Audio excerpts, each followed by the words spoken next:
구독자 여러분 반갑습니다. 지난번에는 사용재 동전이 사라진다. 화폐 수집 가치 상승이란 주제로 영상을 보내드렸는데요. 이번에는 2006년 이전 옛날 10원 재료값만 10배 이상. 멜팅 포인트 현상과 희귀 동전이 같이 옛날 큰 10원 무조건 모으세요 란 주제로 영상을 보내드리겠습니다. 동전에 관심 있는 사람들이라면 누구나 알아야 하는 멜팅 포인트란 동전을 녹이면 액면가 이상의 가치를 뽑아낼 수 있는 상황. 다시 말해 소재값이 액면가를 상회하는 현상을 말하는데요. 1966년 발행된 1원, 5원, 10원화 이른바 가 시리즈 주화가 발행된 지 2년 후인 1968년은 그동안의 경제성장과 물가 상승 요인이 작용해 주화 제조의 금속 소재, 특히 동의 가격 상승에 따라 주화 제조비가 액면가를 뛰어넘는 현상이 일어나 제조 비용 절감 차원의 문제가 대두되었는데, 특히 1원화 제조 원가의 문제가 두드러졌을 뿐 아니라 회수도 쉽지 않아 1원화의 제조 비용은 날이 갈수록 누적되고 있었습니다.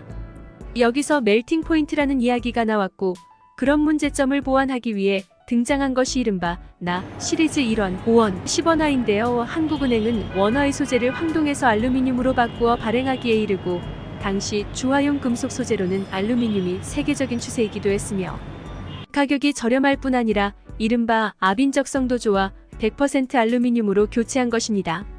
이것이 1968년 8월 26일 발행된 나원화입니다. 당시 자료에 의하면 1967년 가원화의 소재는 장당 0.65원으로 개당 제조 단가는 2원 74전이었으니 1원이란 액면가에 2배가 넘는 제조 비용을 투입하고 있었고, 그에 반해 나원화는 소재비 21전, 가공비 1전, 제조비 1원 59전 총 181전으로 가 1원화보다 93전의 비용 절감을 한 것입니다.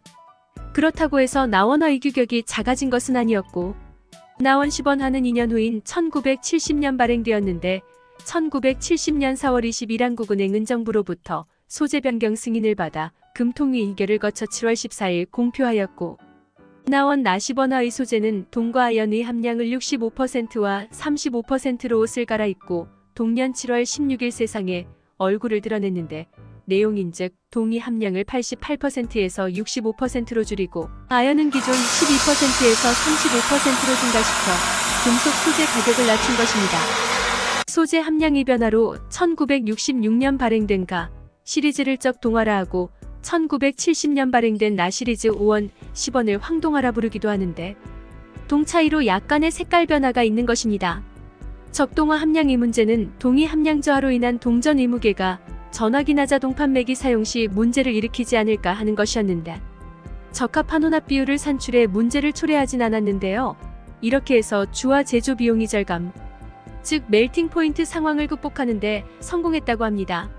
한국은행은 1968년 나원화와 1970년 이나 5원, 10원화 발행에 이어 제3차 화폐 개혁으로 유통정지됐던 100원짜리 동전을 1970년 11월 30일 원 단위로 바꿔 발행했는데요.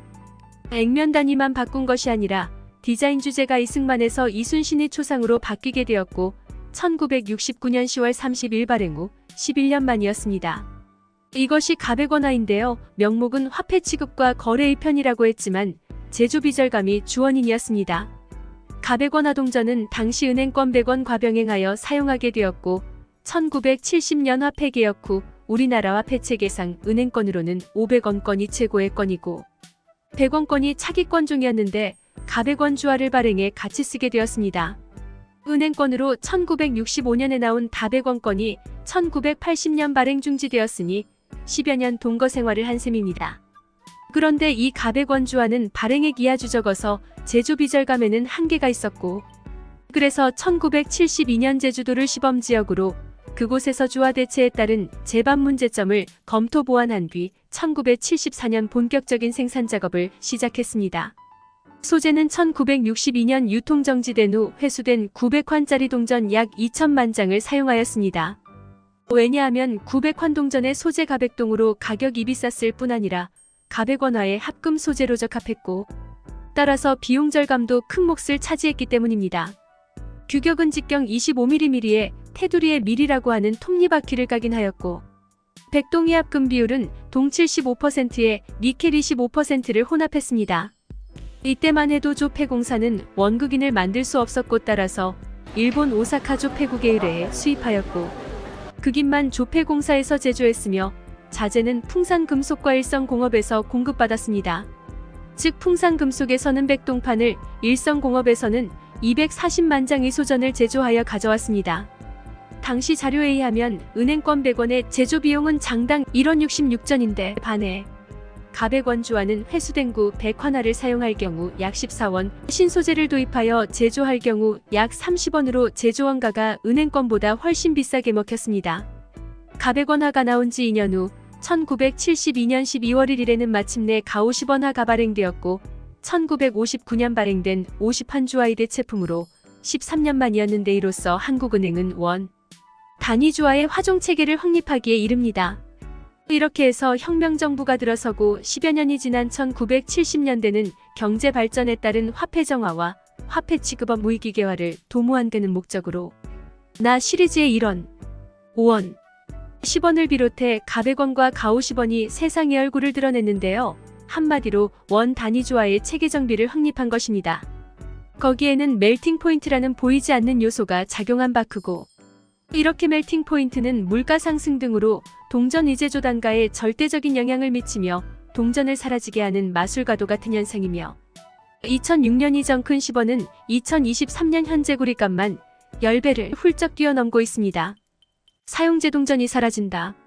화폐 수집 가치 상승 희귀동전 만배에서 10만 배 가치란 영상과 수집 한동전을 판매하는 사이트는 마지막 화면에 올려놓았으니 참조하시고 유튜버 상단의 채널 보기를 클릭하시면 재생 목록이 나옵니다. 거기서 동전에 관련된 재생 목록에 들어가시면 동전 수집과 지폐 수집 등에 관련된 다양한 동전 채널을 시청하실 수 있습니다. 구독자 여러분, 오늘은 여기까지입니다. 이 영상이 유익하셨다면 구독과 좋아요 꼭 눌러주시면 감사하겠습니다. 다음 영상에서 또 만나요.